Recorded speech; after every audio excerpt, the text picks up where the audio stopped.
episode of Steve's Horse Show. I'm your host, Steve Cook, and today I've got Andrew Waters from the land down under. Talk about riding a kangaroo. Tell us a story about a kangaroo. Are horses used to kangaroos? Yeah, they're everywhere. They're just lying around everywhere.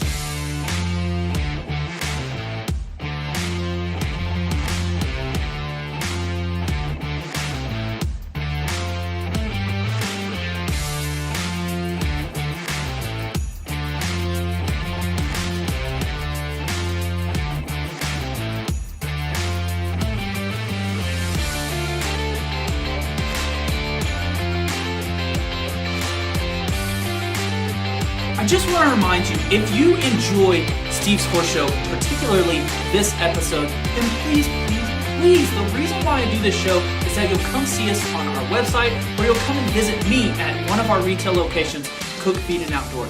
Today I am at Bob Moore Farms, one of the top farms here in Norman, Oklahoma, talking to the head of the stud farm, Andrew Waters.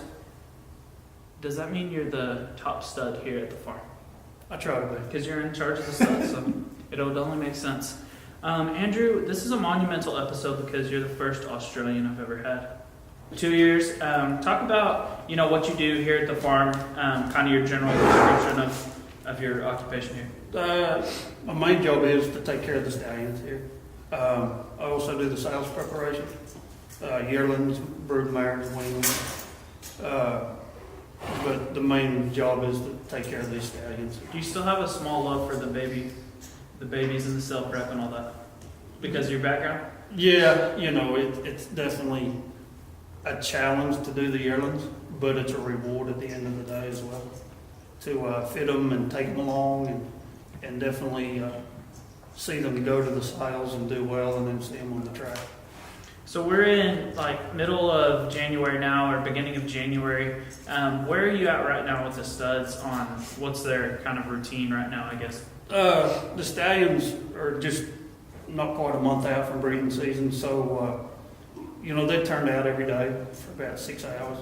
Which is kind of unique, I guess, compared to a lot of stud farms as far as how much room do they have once they get out? They've probably got about an acre and a half pasture that they get turned out in every day, and then they're out there and they run and play and buck like every normal horse would, and then they come in and then they bathe, tied to the wall for another couple of hours, just to learn patience and be able to just stand there. Right. So they're very well disciplined. Yeah, official. And I think that's a big thing for a stud anyway, to be disciplined, because they come from the track, they know how to run, and they come here and their whole life changes.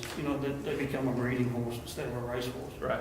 When breeding season actually starts, what do you do to get ready for breeding season? I guess do you do a few practice runs with each of them and stuff like that? Or? Yeah, we'll take them over and collect them and freeze some of the check everything, freeze semen, and also we'll put them on the walker and ground pen them about a month out to start getting them in shape. Still get them in shape and stuff. They've had 6-8 months off, and so we'll leg them up a little bit just to keep them. What is their schedule like once breeding season starts? Is it certain days do y'all collect it, or we collect Monday, Wednesday, Friday. All 4?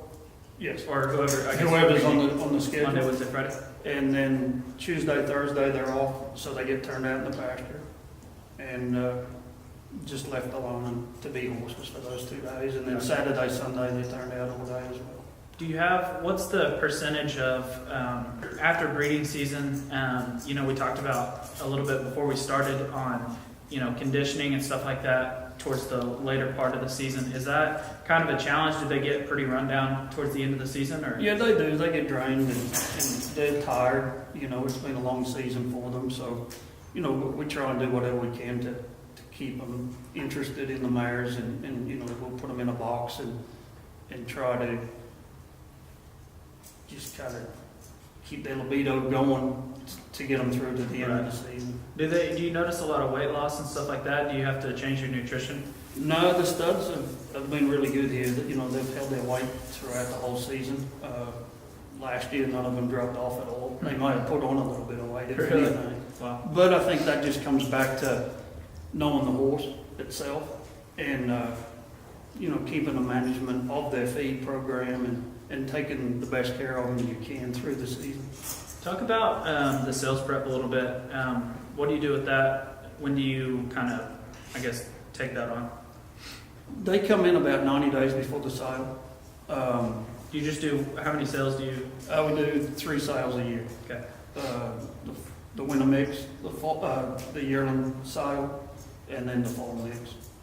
But the yearling sale, they'll come in about 90 days before.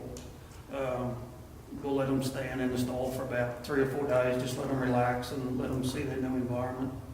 And then we go to working them, getting them used to the round pen, breaking them to the horse walker, and then bathing, clipping. Are most of them pretty unbroke when you get Yes. them? Or, Yeah, I mean, are you having to teach them to lead and stuff like that? some or? of them we do. Others have already been halter broke as weanlings. So it just Everyone depends. tells you they're started. Yeah, that's the key word there. But and some are, but coming from a strong background that I've come from is you like them start at a certain. Sales prep part, what do you do as far as when I guess 30 days out from the sales?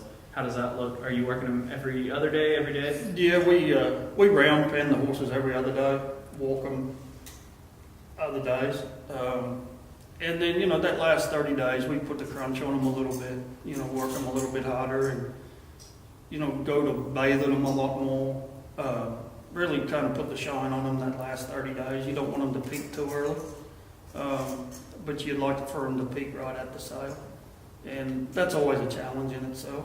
But I think if you understand a horse, you can do it. And I think it's just a matter of the knowledge and experience of doing a lot of it to be able to get those horses where they bloom in the day of the sale.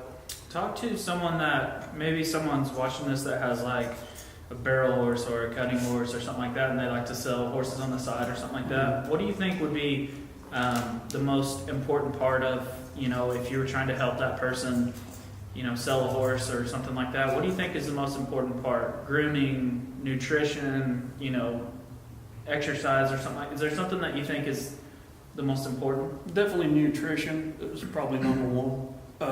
Can help overall? Yeah, a fat horse is a happy horse. So, you want to make sure your horse is in good health to start with, to sell a horse. Definitely the horse has got to be, it needs to be broken and you need to be able to handle it. You can't sell a horse that's going to run you over or Right. something like that. And that happens a lot in the industry, not just, in the horse industry period, it happens, So I think you've got to be careful who you buy a horse from as well. Right. That's definitely a big thing too. But nutrition is a big thing because, you look at a lot of horses, if they've got a good coat, Yeah. you know that Sure does you cover know a that multitude of sense. Yeah. you know that they've been taken care of the right way. Right. Translate that into the breeding side of things. There is some monster breeding farms in Oklahoma, but what could be something that there's a lot of 1 stud farms, 2 stud farms, stuff like that. What do you think could help them in breeding season the most as far as trying to get mares in foal? Do you think keeping them in shape or nutrition? I mean, what do you think is important? For the stallions. Mm-hmm. The studs, I think, just my personal experience with stallions and handling them, the stud's got to understand the handler. You've got to spend as much time with these stallions as you can, and they need to understand you as much as you understand them. You've got to feed them, you've got to care for them, from brushing them to farrier to teeth. You and that horse have got to gel together, and there's an old saying, you work with a horse, not against him. And I believe in the stud business, you have to do that.